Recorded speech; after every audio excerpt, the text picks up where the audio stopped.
Little did I know that my biggest challenge so far laid ahead of me. A challenge that would test my grit, determination, and my resolve. No, not the elder brain. Stupid anime boy Gortash. This man made me lose years of my life fighting him. So if you are here to live longer than I will, welcome.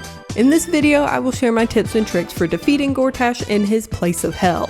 Let's get into it. I opted to make a pact with Gortash, break it by doing the Iron Throne, and so when I went to face him, the bridge was already lifted. If you face the same issue, you can cast Featherfall on your group and jump to the rock ledge below. From here, you can go two ways to enter Wyrm's rock. Right will lead you into the dining room on the bottom floor, while if you go left, you can enter straight into the audience chamber, which is where you need to be. I recommend going straight into the audience chamber, as there is a good chance that your fighting up there won't alert the enemies downstairs, which will save you time and energy. I will explain both routes though. It is also important to note that once I started this whole thing, I couldn't long rest even if I was out of the red zone, so take this into consideration when tackling this fight. If you go the dining room route, you will need to take out a number of enemies. They are pretty hardy, but nothing too unique about them. It is possible that some enemies from the hallway or from upstairs will join the fight as well. I recommend taking out all of the dining room enemies and any new enemies that show up before progressing. You do not need to kill everyone on this floor, and I recommend that you don't, so you save health, abilities, and spell slot. Once you have finished this fight and are out of immediate combat, go through the large double doors leading to the audience chamber. The audience chamber is where you will enter if you go left after feather falling. You will have a few tough enemies in this chamber, but the biggest thing to worry about are the incinerator canisters on the wall and the grenade launchers.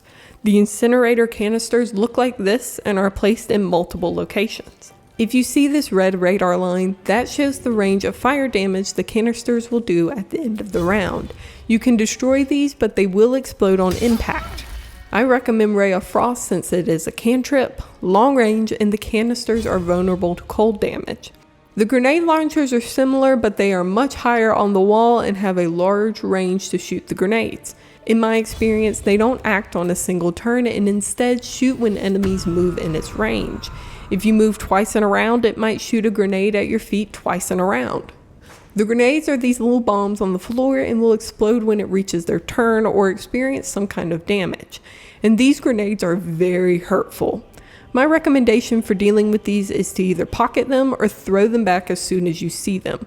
They can be a great way for dealing with enemies, as the grenades will explode on impact. Through most of this experience, when I completed a fight, I wasn't taken out of combat mode. This didn't bother me until the very end, and if it happens to you, try to flee from combat with all your characters and then come back. After completing this fight, you will need to proceed to the roof through this door, which will be to the left if you entered this way, or all the way towards the back on the right if you came through the dining room. Finally, on the roof, there are some steel watchers dead on the ground. If you haven't done the steel watch factory, they probably won't be dead, so I wish the best for you. Make your way into this room where there will be more incinerator canisters, grenade launchers, and force curtains.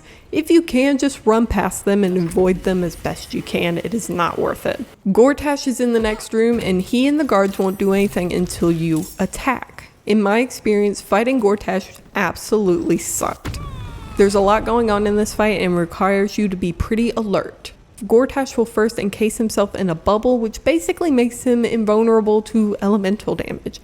You can get rid of this by taking out the contraptions on the wall behind him, but you can still damage his health just in other ways with the bubble. Again, bombs will be launched at you from left and right, so throw those at the guards as soon as possible. Very quickly in the fight, Gortash will get help from Bane, which will raise his hit points a good bit and make his attacks deadlier. You will see these manifests of tyranny around the room connected to him, but I wouldn't even worry about them. Next, Gortash will summon a giant smoky hand.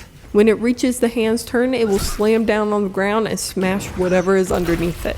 This can be deadly, especially if there's a bomb under the hand, so when you see the hand, run away. Something I found great in this fight is to use the spell Otto's Irresistible Dance. This spell will make Gortash dance like a puppet and make him unable to take actions or movement as long as concentration is held.